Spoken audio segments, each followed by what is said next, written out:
finish on the other lane this time, but the way Mazza's been striking, he's hitting both of them. And we get our first look at big Dave DeIntremont. Well, he's a great player, looking to get that dominant game that he had a couple of years ago back. Had a little problem this year, but take a look at this powerful style. And right there he says, hey, John, I'm here. So interesting, these big guys sometimes are so powerful so smoothly. Billy Whaley was that like that.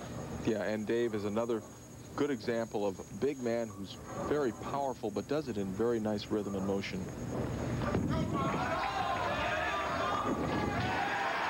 And John Mazza certainly has found a little bit of room on both lanes. As he looks down at the rack, he goes for a re-rack, doesn't like the way they're sitting on 71.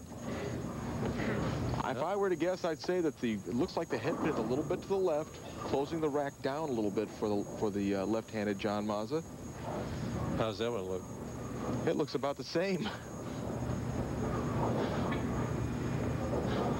John defeated Dave DeIntremont in match play rather easily, but they're all even right now. 7-pin, left lane, second frame. And with a closed rack, that's what the pro thinks about. How is it going to hit half pocket? Half pocket? Weak. Maybe it was the rack. Maybe it was just the shot John threw. Interesting how he shoots the spare. See those two fingers? He puts the ring finger and the little finger in there to shoot that spare. He does that to make sure that he doesn't put a lot of roll on the ball. Hard and straight and no problem. There's an interesting tip. You ever tried that? I have. Well, I've tried it, but I don't think my tendons would probably appreciate that very often. About this, he's looking at his hand. I'm looking at my hand going, no, I won't do that to your hand. DeIntremont trying for a quick double. Oh, what a bad break, but I saw something in that delivery that's going to really help Dave throughout this match. That was left of his target. The ball, as you say, hooked out. It stopped on a shot that looked like it was going through the nose to me. The ball stopped. And he knew it was going to stop. He was running it out at the 9-pin. Now it's time for Dexter's Footwork of the Pros. We see Dave DeIntremont with a good heel-toe motion in his steps. Steps are a little longer than most bowlers, but a good knee bend allows his strength to create a lot of power. Watch this good knee bend. Really a beautiful style from a very strong man. Finishes quite a ways from the foul line there, about 6 inches. Fortunate just to leave the 2-pin, doesn't leave the 10-pin with it for a little extra company.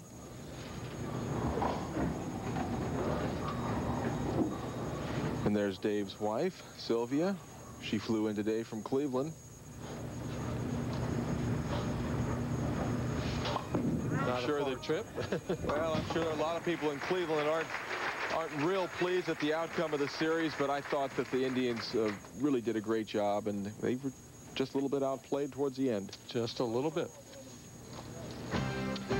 It's CFA football. The undefeated Tar Heels of North Carolina, they take on Georgia Tech and quarterback Joel Hamilton. It's an ACC showdown. That's tomorrow night. Coverage begins with the weekend kickoff show. That's at 7:30 p.m.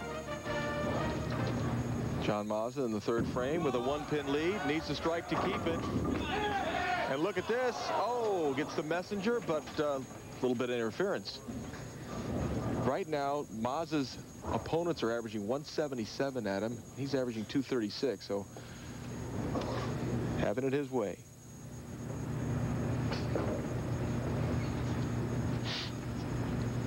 Cross lane at the 7-pin.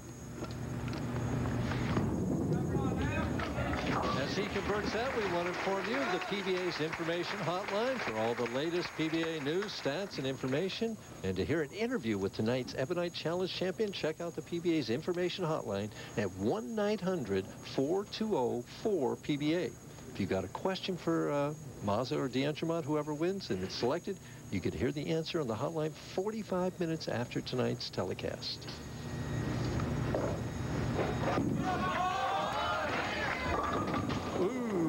Well, it's been a while since John Mazza has not hit the 1-2 pocket. Now, do you think that the 2 7-pins caused him to ease up? And you know, a lot of times when you leave a half pocket 7 for a left-hander or a half pocket 10 for a right-hander, you want to fit the ball a little deeper in the pocket. And I think what happened on that shot was he lost his speed control. The ball hooked early on him. At the spare. Boy, what a great way to shoot spares. Well, he's exhibited an excellent technique for shooting spares, just using the pinky finger or the ring finger of his left hand. Certainly works for him. I know on the senior tour, Gary Dickinson uses just the ring finger.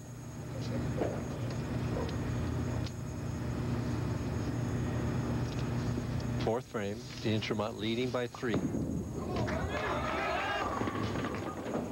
Snapped hard, left the 3-6. PBA Hall of Famer, former public relations director for the PBA, Bud Fisher.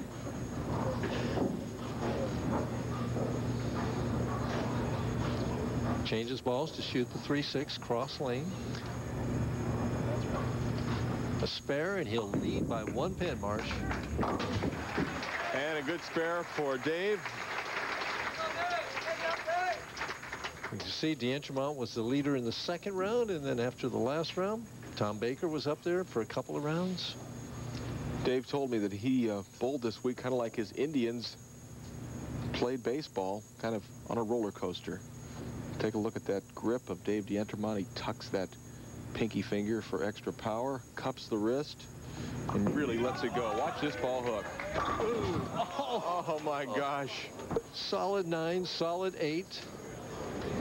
Well, you know, he's just, right now, he's got to pat himself on the back and say, okay, I made a great shot. I didn't get very lucky as we watch this ball go well to the right, and it ends up absolutely high flush in the pocket. There goes the 5-pin straight back, and solid 8.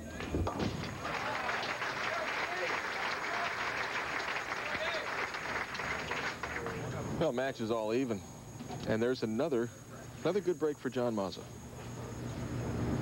Well, right now, if he strikes, we have an even match halfway through the championship game. And every time somebody has given him an opportunity, he's walked right through the door. Hey, isn't that, you know, you watch these bowlers bowl, you watch Dave D'Entremont leave a solid 8, and then take a look at the pin action on a shot that looked like it might have been the bucket. Crumble, crumble, there they go. That ball was very light in the pocket, and that's his cheesecake strike with an excellent crumble crust. Yeah. He'd like to turn that into a double right here and take a 10-pin lead. Or the double and the lead. There's a great shot from John Mazza. He just splits the 8 and the 9-pin with the ball. For the first time in the match, D'Entremont is trailing as he bowls on the right lane, 72 in the 6th frame. As the graphic shows, he's working on a spare in the 5th frame.